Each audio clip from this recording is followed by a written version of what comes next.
Buenos días. Vamos con la página 100 y 101 de Naturales, pertenecientes a los deberes del lunes 30 de marzo. Vamos a ver los cambios en la materia. Bien, hay dos tipos de cambios, ¿de acuerdo? Los cambios físicos y los cambios químicos. En realidad, estas cosas vosotros ya las conocéis, las dimos también un poco el año pasado. Lo único es profundizar y aprendernos los nombres que se corresponden con cada uno de estos cambios, porque los conocemos en nuestro día a día, pero no sabemos cuál es su nombre teórico. Y eso es lo que hay que estudiar sobre todo. Ya veréis cómo es muy fácil. Cuando hablamos de cambios físicos que nosotros podemos realizar a los materiales o a cualquier materia, se refiere a aquellos cambios que afectan al estado físico de los cuerpos. El estado físico es lo que nosotros podemos ver, tocar, pero no cambia ninguna de las sustancias que lo componen. Viendo ejemplos lo vais a entender. Mirar, por ejemplo, un cambio físico muy común es el que realizamos al agua. Si yo cojo agua y la congelo, estoy realizando un cambio físico, porque pasa el agua de estado líquido, pasa a estado sólido, pero sigue siendo agua. Yo no he hecho ningún cambio en su composición. ¿De acuerdo? A eso se refieren los cambios físicos. Igualmente, si yo cojo agua y la caliento, ¿vale? La convierto en gas, pero sigue siendo agua, vapor de agua, pero sigue siendo agua. Solamente ha cambiado su estado físico, de líquido a gaseoso, como veis en el ejemplo que tenéis a la derecha. Eso es un ejemplo de cambios físicos, el más fácil, que son los cambios de estado, como ahí veis. Luego tenemos las dilataciones. Dilatar algo es como si fuera expandirlo, hacerlo más grande. Por eso las dilataciones es aumentar el volumen, recordar que el volumen era el espacio que ocupa un cuerpo, es aumentar el volumen de ese material. Eso se llama dilatar. Sobre todo eso pasa cuando calentamos un material.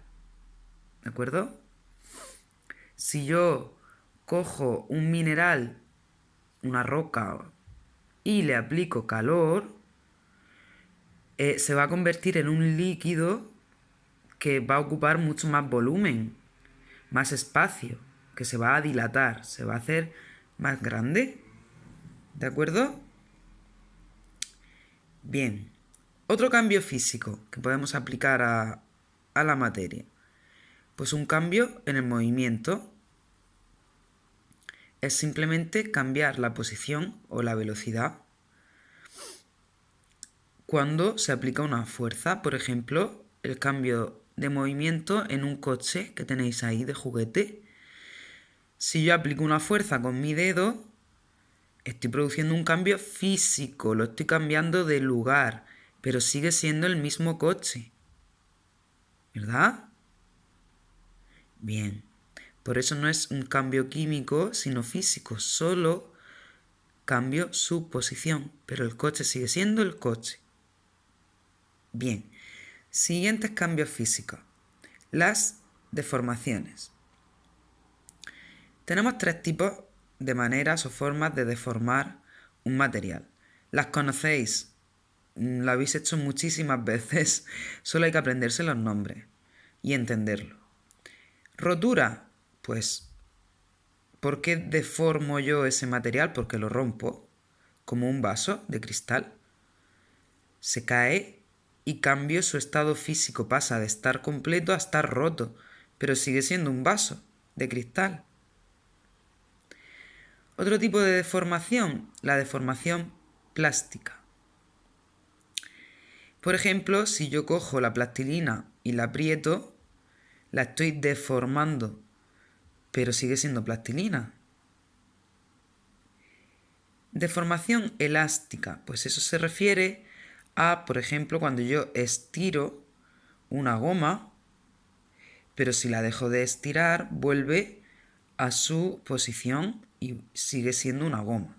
Todo eso son cambios físicos, no cambia la materia, solo se le aplican diferentes fuerzas, o se le aplica calor, o se le aplica frío, o se rompe, pero sigue siendo, recordad, y lo repito 1000 veces, como siempre, sigue siendo el mismo material.